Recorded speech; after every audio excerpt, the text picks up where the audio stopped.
বিসমিল্লাহির রহমানির রহিম। আমি নারায়ণগঞ্জ সদর থানা স্বেচ্ছাসেবক আহ্বায়ক মোহাম্মদ জাকির হোসেন। আপনার যে প্রশ্ন, সে প্রশ্নের উত্তর হচ্ছে শহীদ রাষ্ট্রপতি জিয়াউর রহমান যখন বাংলাদেশে একটি অন্ধকার নেমে এসেছিল, সেই অন্ধকার কেটে আলোর মাধ্যমে যখন ক্ষমতা এসেছিল, আসার পরে এই বাংলাদেশে অধিপতন উন্নয়নের যে ধারাগুলো আপনাদেরকে খাল খনন, বিদেশি রেমিডেন্ট, তারপরে ইনপুট এক্সপোর্ট, তারপরে গার্মেন্টসের যত রকমের উন্নয়ন ধারাগুলো আমরা শহীদ রাষ্ট্রপতি জিয়াউর রহমান মাধ্যমে আমরা বাংলাদেশ জাতীয়তাবাদী দিয়ে আমরা বাংলাদেশে অগ্রযাত্রা এগিয়ে গিয়েছি। তারপরে আপনি দেখেছেন শহীদ রাষ্ট্রপতি জিয়াউর রহমান শহীদ বরণকরণের পরে আমাদের মানবতার নেত্রী, তিনবারের প্রধানমন্ত্রী, তিনি বাংলার সবচেয়ে জনপ্রিয় নেত্রী, এশিয়া মহাদেশের ভিতরে তার নাম সোনার অক্ষরে লেখা থাকবে। তিনি সর্বসময় দেশ এবং জাতি নিয়ে চিন্তা করেছে। তারপরে দীর্ঘ 17 বছর এই ফ্যাসিস্ট বিরোধী আন্দোলন সংগ্রামে আমাদের নেত্রী শুধুমাত্র দেশের চিন্তা করে, জনগণের চিন্তা করে তিনি একটি সন্তান হারিয়েছে। তিনি নিজেও শাহাদাত বরণ করেছে। তার একটি সন্তান দীর্ঘ 17 বছর প্রবাসী জীবন যাপন করেছে আমাদের জনতা তারেক রহমান। তারপরও দেশকে তিনি কখনো বলে নাই, দেশের জনগণকে বলে নাই, যাতে দেশের জনগণকে বলে নাই। আর আরেকটা বিষয় হচ্ছে আমাদের 5 আসনের মাটিও মানুষের নেতা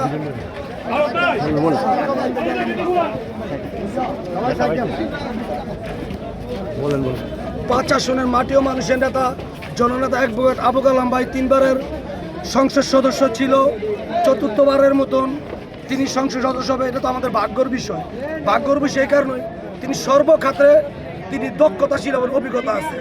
আর নারায়ণগঞ্জে যে গ্যাস, আপনি বললেন গ্যাসের সংকট, বিভিন্ন সন্ত্রাস, চাঁদাবাজ যে সংকট, এই সংকট আপনার ক্ষমতা আসার আগে থেকেই তার ইশতেহারে লেখা আছে।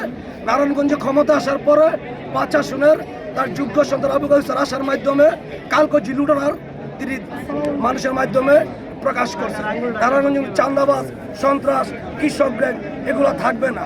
আর আমাদের সদর থানা স্বেচ্ছাসেবক দল আমাদের মূল কাজগুলোই আদর্শ নীতি নিয়ে আমরা যেখানে অন্যায় সেখানে প্রতিবাদ বলে প্রকাশ করা যাবে না, কারণ আমরা দীর্ঘ 17 বছর আন্দোলন করে এই পর্যন্ত এসে এই তত্ত্বাবধায়ক সরকারেরও প্রায় দেড় বছর যাবৎ পরে একটা নির্বাচন হয়েছে অবাধ সুষ্ঠু।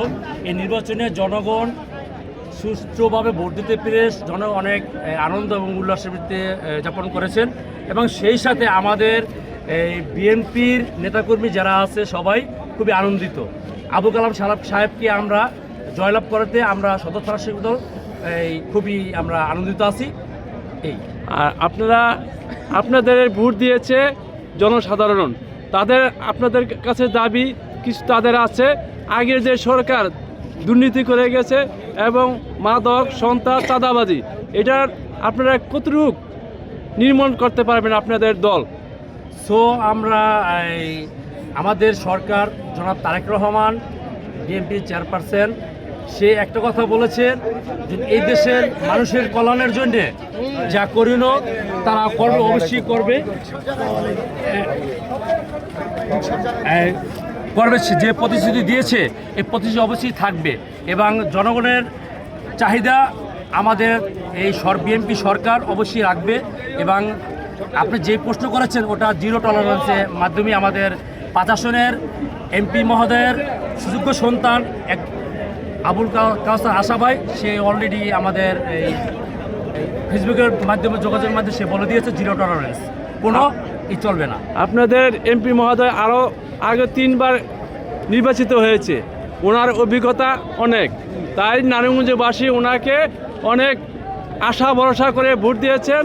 আমাদের জনগণের দাবি ওনার প্রতি একটু বেশি, কারণ ওনার বিরুদ্ধে কোনো চাঁদাবাজ কোনো কিছু নাই এবং আগামীতেও আশা করে উনি যাতে করে এই জনসাধারণের পাশে থাকার যে অনুভূতিটা জনসাধারণ করছে, এই প্রেক্ষিতে আপনি কিছু বলবেন কিনা? হ্যাঁ, অবশ্যই সে জনগণের যে আশা প্রত্যাশা নিয়ে তাকে ভোট দিয়ে জয়লাভ করেছে বিপুল ভোটে, তাই সে জনগণের আশা রাখবে এবং এই জনগণের প্রত্যেকটি কার্যক্রমে আবুল কালাম সাহেব ভূমিকা পালন করবে। ধন্যবাদ। আমি তালাশ বিডির পক্ষ থেকে মোহাম্মদ নাজির খান। আপনারা নারায়ণগঞ্জ ক্লাবে 14 নম্বর ওয়ার্ডের যারা অনেক পরিশ্রম করে বিপুল ভোটে আবুল কালাম মহোদয়কে আমরা দেখেছি দিয়েছেন। আবুল কালাম মহোদয়ের আপনাদের প্রতি কি অন্য কি কোনো এক্সট্রা কোনো আপনাদেরকে শুভেচ্ছা জানাইছে কিনা? ইনশাল্লাহ আমাদের সবাই শুভেচ্ছা জানাইছে এবং আমরা আনন্দিত যে 14 নং ওয়ার্ডে অনেক ভোট পাইয়ে, ঠিক আছে, এই ভোটটা আমরা কাজে লাগাইতে পারছি এবং আবুল কালাম সাহেবকে আমরা উপহার দিতে পারছি। সেই জন্য আমরা অনেক আনন্দিত এবং গর্বিত। ধন্যবাদ। ওয়ার্ড সবসময় আমাদের বিএনপির ঘাটে ছিল, এই কথাটা প্রমাণিত হয়েছে এবং ভবিষ্যতেও বিএনপির ঘাটি হিসাবে থাকবে। ধন্যবাদ আপনাদেরকে সবাইকে। আসসালামু আলাইকুম। আমার এখন এই যে